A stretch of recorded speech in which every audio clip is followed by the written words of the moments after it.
Hello, I'm a Hard Times guy. Today I'm going to talk to you about Mardi Gras 1972. And I'm going to talk to you about that because I want to tell a little story that's happened recently. And Betty and I went to the Mardi Gras in 1972 with some friends. I'm not going to tell you their names right now. May or may not during the video mention anybody's name, but you'll see some footage. If you lived in Lawrence County for very long, you'll recognize them, even though these pictures of them are probably more than 50 years old. They were young people when these films were made, but still recognizable if you lived in Bedford for a while. If you're friends of Betty's and mine and have been for a long time, you'll recognize these people right away. And my stories about this event, when talking about it over the years, has always included the part about going to Jackson Square and watching this old black musician sit there and play his reverberating guitar and sing. He was an old blues man, and he had one of those, I'd call it a dobro, but I think technically it's a reverberating guitar. Looks like a guitar, but has a circular steel disc in the center of it, and that those were invented to amplify or increase the volume of sound from an acoustic guitar before we had electronic amplifiers. You could play this guitar and it would be louder and put more sound out there than a normal acoustic guitar would.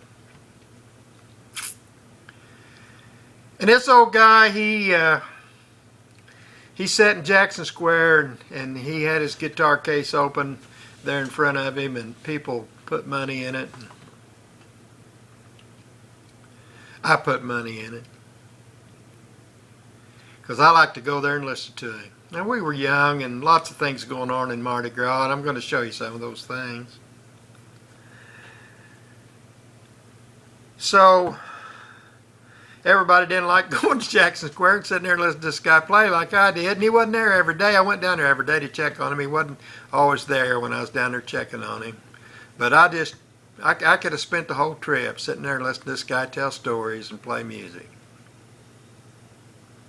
And over the years, I've often wondered if maybe the guy was somebody that people would know and recognize. But I tried to find him online a few times, and I couldn't.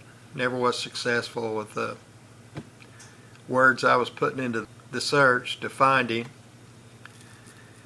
Never could find him or learn anything about him. I got to stop now and tell you about and bring somebody else into this story. There's a man named Otis Gibbs. And if you don't know who Otis Gibbs is, you need to go research him a little bit, or maybe you don't. But Otis Gibbs is a person. He's an old guy like me. I don't think he's quite as old as me, but his beard's white and his hair's white, and his hair's longer than mine, so is his beard. But he likes the same kind of music I do. And he actually plays music himself. He plays acoustic guitar and he sings songs, and I like his music. But the other musicians, that a lot of the tastes that I have in music, he shares those.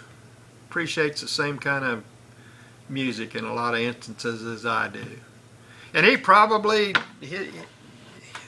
that's one range of the music I like. He probably had shared some of my other interests too, but this what I'd call Mississippi Delta blues, Austin, Houston, Texas guitar picking music. Guys like Townes Van Zandt, Roy Clark, Rodney Crowell. What's his name? David Allen Cole would be another one. Arlo Guthrie, Ray Wiley Hubbard, Willie Nelson. That kind of stuff. Otis likes that kind of music. And Otis knew a lot of these people, or he knew people that knew these people. He travels into circles where he knows people, and he touches lives of people who can talk about these people. Blaze Foley would be another one. So he makes podcasts, maybe, or maybe they're just YouTube videos. I don't know what, but I found him on YouTube. And he likes to make these videos and talk about these musicians, or have someone else that knew them and interfaced with them during their lifetime and in their careers talk about them and tell stories about them. And I like to sit and listen to that. And so I'm an Otis Gibbs fan, and Otis Gibbs is from, I think he lives now still in Indianapolis, Indiana, and I'm from Indiana. But I like listening to him, and I enjoy the stories that he tells, and I enjoy the stories that the people he enlists to tell about music. So when I see, come across one of those, sometimes if I got 15 or 20 minutes or 30 or whatever the length of it is, I think, well, I'm going to watch that one. I don't think I've seen it. And the other day I was doing that. I come across one, and Otis was talking about Jerry Jeff Walker. And at the time this video came out, he made this video, Jerry Jeff Walker had just passed. He had died. And Otis begins talking about him. And I think I'll just stop now and share with you a part of that video I was watching. And I hope I don't get, I'm not trying to rip off Otis Gibbs or have a copyright infringement. I just want to share with you this thing that happened to me. So I'm going to insert a little of that video into this video right now. When I woke up and I heard that Jerry Jeff Walker passed away last night, and man, I really, really love Jerry Jeff Walker's music, and went down the rabbit hole really hard back in the 90s, and I probably listened to him as much as just about anybody else. But I wanted to share a few stories today in tribute of him. He's the real deal. When you think of old school, like folk singer type guys, he's the real thing. You could draw a straight line from Jerry Jeff Walker, down to Woody Guthrie. He's a kind of guy who hitchhiked, left home at a young age, hitchhiked down to Florida, just thumbing it, went out to California, traveled around, ended up in New York, to the coffee house scene, played all those coffee houses with the real, the post-Dylan folk singer thing in the 60s. And he ended up down in New Orleans and became a street singer in New Orleans, just trying to make a living and living rough. And he ended up meeting a guy named Babe Stovall, who was a real deal old school, blues man who had been around for a long, long time playing the streets there in New Orleans. And Babe Stovall showed him the ropes and taught him how to make a living by singing, on the streets, and taught him all the old blues songs and that stuff. And Jerry Jeff did that and was good at it. What I want you to notice there in that video that Otis Gibbs was making about Jerry Jeff Walker, and you just saw a short piece of it, the bingo. Wow. When that video was over, I went and entered Babe Stovall into the search, YouTube, and there's my guy. There's Babe Stovall, was the guy in New Orleans in 1972 that I went daily to sit and listen to. Babe Stovall. And there he is, bigger than life. So I started thinking about that, and I thought, I've got some old Super 8 tapes. And that I took while we were in New Orleans. And I wonder if maybe I've got, because in my research on Babe Stovall, after I found him, I found out that pictures of him and footage of him in life are rare. And I thought, I bet I got a little footage of him. Maybe I had a camera with me when I was down there. And I got those old Super 8 tapes. So I went and got them out. Didn't have any way to play them. I started looking around. I found a guy in Bloomington that turned them into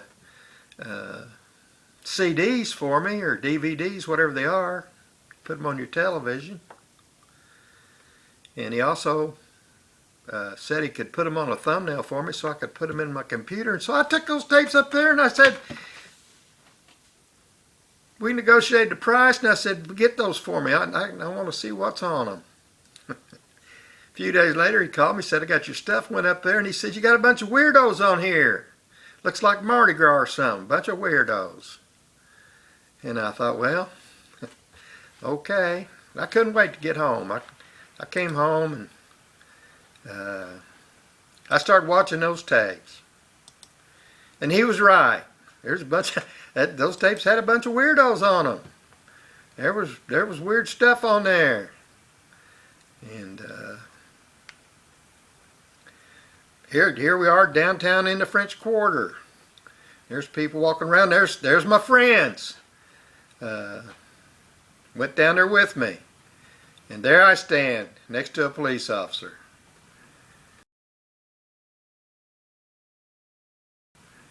There's my friends again. And we just had a good, that 22-year-old I found down there, she was hot. But we just had a hoot down there. There's one of the locals that went with me. She said, Happy Mardi Gras. There's Roy Ward again. He's dead now. He died quite a while ago, had pancreatic cancer. There's a couple of whatevers. Wouldn't want to mispronounce. Yeah, there he was an interesting guy. There's our realtor friend that went down there with us, and Betty and I went with her, and she's standing on the other side of the guy. That's her finger there where she's getting a little pinch in there. Hope she got over doing that. I think she did. She probably outgrew that kind of thing. You can see there was all kinds of things to see there, and all kinds of weird people. There's my sweetheart again. She's getting a little, having too much fun with that vampire. But there's Mardi Gras. There's George. There's Roy again. He found him a couple girls down there. His date to go down there with him backed out, but he didn't take him long to find some lady friends after he got there. He enjoyed himself.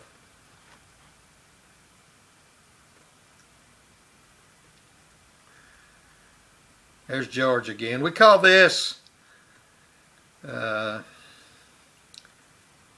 glance. Watch this. Did you see that? George took a little glance. There's Roy again. There's two ladies. You might recognize this lady on the bed behind him. There she is. She's a local celebrity. There's a hotel where we were. There in the French Quarter. Look at that. See that good-looking woman going down the street there?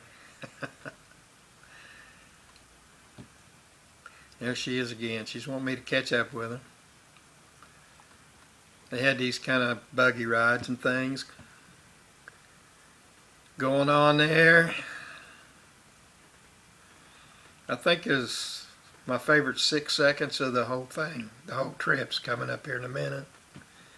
You may have already seen this. There it is. Look at that. You've seen this in another video. But then I found what I wanted. I found what I was looking for. And it's just hard to define how I felt when I found this. Come up here. Look at this guy. Look at that. There he is. Babe Stovall. Sitting there on the park bench. There's David and Vicky again. There he is sitting there playing his guitar, entertaining us. Boy, I just love sitting there and listening to him. There he is. Somebody stepped up and got in my camera. Wished I hadn't done that. There's a guitar case. I threw money in that every day I was there. Every day I found him. He'd pick the folding money up and put it in his pocket when he threw folding money in there, and he'd leave the change in there until he left. There's a guy, Look at that hat that guy's got on. I want you to notice that hat because I appreciated Otis Gibbs' hat, but I want you to see I had one pretty nice hat myself one time. That good-looking guy there in the black hat, that's yours truly. That's the Jackson Square statue. There's 4 of them. There's one in Florida and one in Tennessee, and the original one's in Washington, D.C. There's my 2 friends. I mean, how cool is that? If you look on YouTube, you can find this was 1972. We were there, and Babe Stovall at that time was 64 years old, and he lived a couple more years, and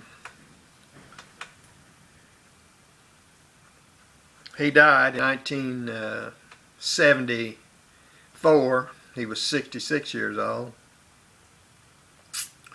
And there's some video, and it's got audio in it too. You ought to go take a look at it. There's a YouTube piece. It's probably 30-40 minutes long, and it's about Babe Stovall, and it says it's probably the last time he was ever recorded. And they're doing an interview with him about his street music there in New Orleans, and he was at Jackson Square. In fact, the video of him in 1974, when he's been interviewed by a local television station or radio station, not sure which it is, but he's been interviewed there in Jackson Square, and the police have been giving him a hard time about coming down there and doing what he does. He doesn't have a permit to do it, he says. He said he didn't think he had to have a permit, and that's kind of what the interview's about. But you get to see him sit there and play a few numbers, and you get to hear him. And I think he even may have the same hat on 2 years later. I think he's still got that same hat on that he had in the video I took of him, 1972 Mardi Gras. And it just blessed my heart. It blessed my heart to find out about this guy and who he was and what he was and how significant he was to that kind of music in his lifetime. And so it made the highlight of my 1972 Mardi Gras trip even more precious to me. And I just thought that was cool and unique, that all these years later, 50-some years later, with the help of Otis Gibbs and one of his podcasts, I found Babe Stovall.